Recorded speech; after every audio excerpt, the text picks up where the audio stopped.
Hello and welcome to this Friday edition of the World Report with me, Arjun Mahendran. Let's take a look at what's making headlines around the world. Israeli Prime Minister Benjamin Netanyahu says a deal to return hostages held in the Gaza Strip has been reached. The announcement came a day after Netanyahu's office said there were last-minute snags in talks to free hostages in return for a ceasefire in Gaza and the release of Palestinian prisoners. Netanyahu said he will convene his security cabinet Friday and then the government to approve the ceasefire agreement. Despite the delay, senior U.S. officials remain optimistic. Secretary of State Antony Blinken expressed confidence that the ceasefire would still go into effect on Sunday as initially planned. A Pakistani court on Friday convicted former Pakistan Prime Minister Imran Khan and his wife Bushra Bibi in a landmark graft case, sentencing Khan to 14 years in prison. Now, Khan has been held in custody since August 2023, charged with around 200 cases, but his party claims the latest conviction was being used to pressure him into silence. The anti-graft court convened in the jail near the capital Islamabad, where Khan is being held, and convicted him along with his wife over a welfare foundation they established together called the Al-Qadir Trust. Khan has been fined 1 million Pakistani rupees or $3,500 US, while Bushra Bibi was fined half that amount. South Korean investigators plan to request a court extension for President Yoon Suk-yeol's detention as his current arrest term ends Friday. Yoon, the first sitting South Korean president to be arrested, is being held at the Seoul Detention Center amid a probe into whether he committed insurrection by imposing martial law last December or not. Authorities from the anti-corruption agency aim to secure a detention warrant for up to 20 additional days. Earlier in the week, a Seoul court rejected Yoon's challenge against his arrest. The World Bank has estimated that the Indian economy will grow at 6.5% this year compared to 6.6% projected earlier, and will see a mild pickup in pace to 6.7% in next year, remaining the world's fastest growing major economy. Global growth is projected at 2.7% for 2025 and 26. This, while growth in India is expected to decelerate from 8.2% last year. Services and farm sector expansion have been steady, with rural demand holding up. The global economic prospects have put the spotlight on developing countries, which are expected to close the first quarter of the current century with the weakest long-term growth outlook since 2000. According to a Reuters report, 7 Indian private companies have been selected for a first-of-its-kind IndoUS space and defense collaboration program. Firms like Kaleido, Etherealex, and Adya Space will work with US agencies, including the Defense Innovation Unit, to develop satellite observation and advanced defense technologies. Now, this partnership grants Indian firms access to the $1.5 billion US defense market annually, a major boost for India's private space sector and bilateral ties. Meanwhile, China sent a Pakistani satellite into space on Friday from the Jiuquan Satellite Launch Center in northwest China. The satellite, named PRSCEO-1, was launched at 12:07 p.m. Beijing time by a Long March 2D carrier rocket and entered its planned orbit successfully. The rocket also carried 2 other satellites, namely Tianlu-1 and the Lantern-1. This launch marked the 556th flight mission involving the Long March carrier rocket series. The US is set to launch an updated H1B visa program today. The new rules announced by the Department of Homeland Security aim to boost fairness, transparency, and efficiency in hiring global talent. They also address growing concerns about fraud from employers and employees. According to reports, US President Joe Biden won't enforce a ban on the social media app TikTok that is set to take effect a day before he leaves office on Monday. leaving its fate in the hands of President-elect Donald Trump. The officials said the outgoing administration was leaving the implementation of the law and the potential enforcement of the ban to Trump. Russia claimed on Thursday that its forces targeted several Ukrainian military airports and key infrastructure over the past 24 hours, while Ukraine reported attacking a Russian fuel depot, triggering a large fire. The Russian Defense Ministry said in a briefing on Thursday that its forces had struck multiple Ukrainian military airports, drone production facilities, and storage warehouses in the past day. Meanwhile, on the same day, the General Staff of the Ukrainian Armed Forces reported 89 combat encounters on the front lines as of Thursday afternoon. It said that Ukrainian forces had successfully repelled 8 Russian offensives in the Kursk region. Just days before President-elect Donald Trump's inauguration as the US president, Russia and Iran are set to sign a landmark strategic partnership pact in Moscow, a move that will further solidify the growing alliance between two of the West's key adversaries. This deal marks a significant deepening of ties that have strengthened dramatically since Russia's full-scale invasion of Ukraine, and it's fueling concerns that the West's long-held fears about this alliance are now becoming a reality. Top UN officials, including aid chief Tom Fletcher, met Ukraine's President Volodymyr Zelensky in Kiev on Thursday to discuss strengthening of humanitarian support for Ukraine. Now, this comes as the UN launches a humanitarian appeal for $3.32 billion to support more than 8 million people affected by the war with Russia. Take a listen.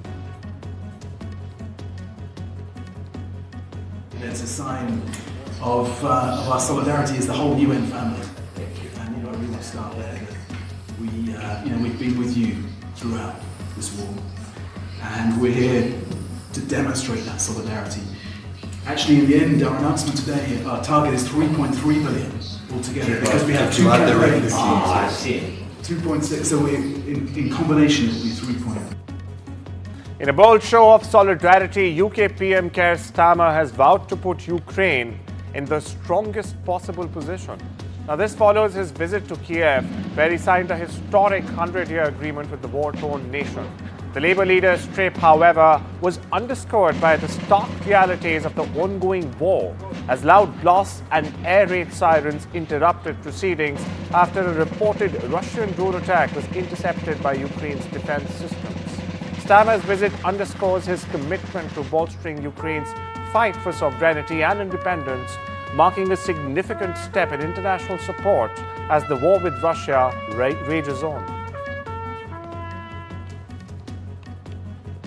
I completely agree, and it's so important that we must and we will stand with Ukraine for as long as is possible. That's why I'm here.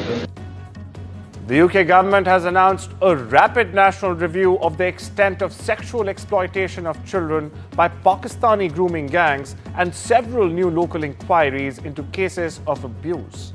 The issue was at the center of a political firestorm earlier this month when a war of words broke out between US tech billionaire Elon Musk and Prime Minister Keir Starmer. The row relates to sex offences going back decades against British girls and Hindu girls and Sikh girls, in fact, by men of mostly South Asian, to be very precise, Pakistani origin in various North English towns. On to Canada now. Mark Carney, the globally influential central banker and staunch advocate for green investment, has officially launched his campaign to lead Canada's Liberal Party and become the country's next Prime Minister, in fact. Now, the 59-year-old former Bank of England governor and Bank of Canada head made the announcement on Thursday in Alberta, positioning himself as the leader Canada needs in times of profound change. "I'm here to ask for your support," Carney declared, emphasizing his commitment to earning the trust of the Canadian people. He also acknowledged the country is facing significant challenges, however, expressed confidence in his ability to tackle them head on. "I'm here to ask for your support. I'm here to earn your trust, to lead that fight. I'm back home in Edmonton to declare my candidacy for leader of the Liberal Party and Prime Minister of Canada. French President Emmanuel Macron arrived in Beirut on Friday morning. He was received at the airport by Lebanese caretaker Prime Minister Najib Mikati and other dignitaries. Macron will meet the newly elected Lebanese President Joseph Aoun and other officials during the visit. It comes as Prime Minister Benjamin Netanyahu said Friday a deal to return hostages held in the Gaza Strip has been reached. After his office said, in fact, earlier, there were last-minute snags in finalizing a ceasefire that would pause 15 months of ongoing war. Meanwhile, Lebanon's parliament voted to elect Army Commander Joseph Aoun as the head of the state a week earlier, filling a more than 2-year-long presidential vacuum in the country. A stick-wielding man has killed 2 people and injured 2 others in Miami in what the law enforcement officials call, and I quote, an unprovoked attack on 4 homeless people. The suspect was taken into custody following the beatings, which police say were carried out early Thursday. A 911 call placed just after 6 a.m. Thursday local time alerted officials to what they say was a 30-year-old man armed with a stick beating people living on the streets of Miami. Officials have not yet released the suspect's name while they continue investigating, saying he has no local criminal history but has had some minor run-ins with the police in New York. Take a listen, Miami PD Chief Manny Morales on the incident. It's a horrible incident. The officers on the scene and the Miami Police Department is appalled at this display of unprovoked violence. And we will make sure that our investigators pay close attention so we can hold this individual accountable to the fullest extent of the law.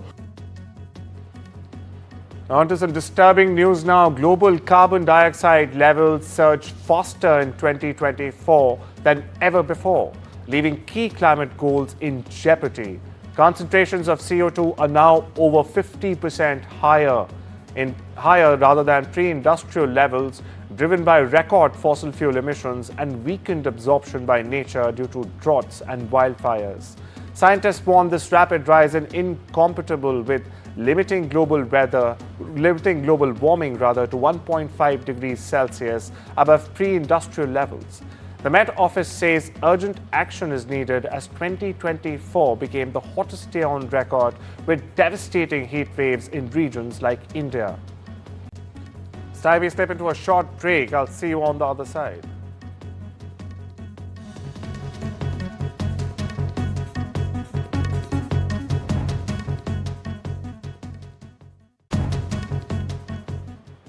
Welcome back. You're watching the World Report on NDTV.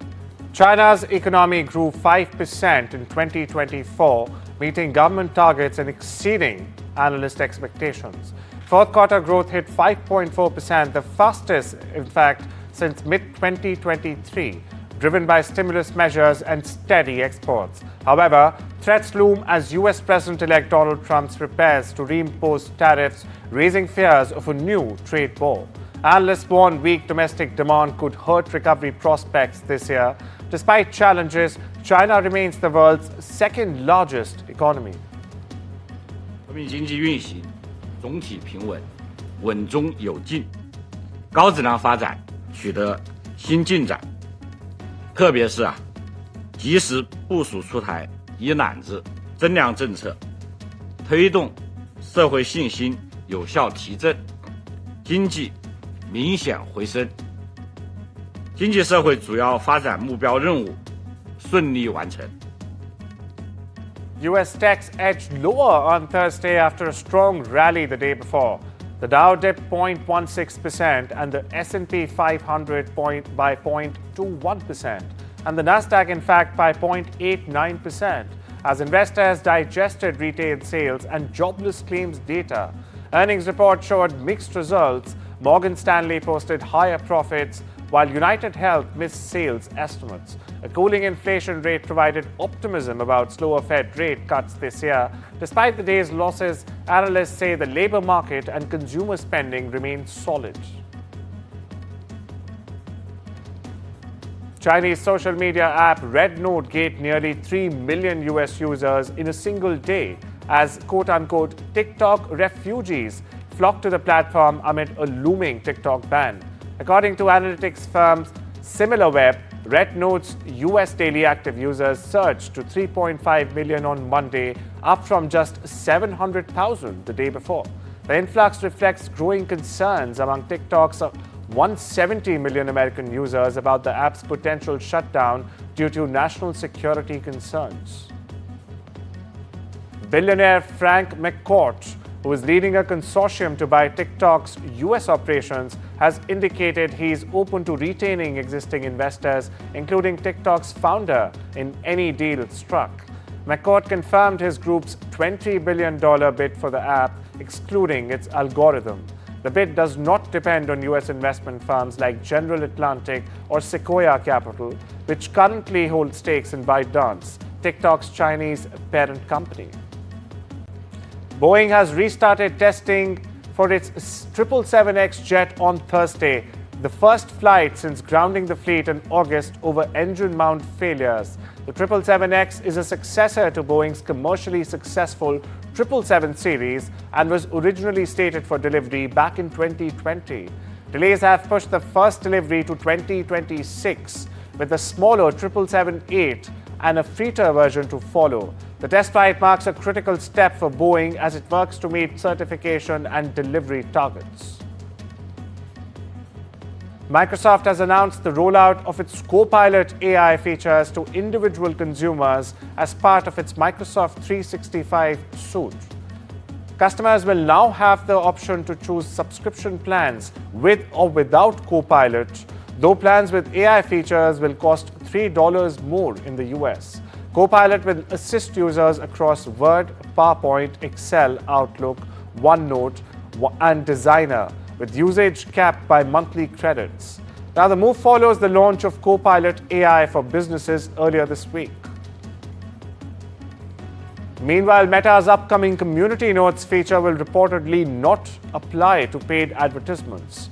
Similar to a tool on Elon Musk's X platform, the feature will be enabled only for organic content.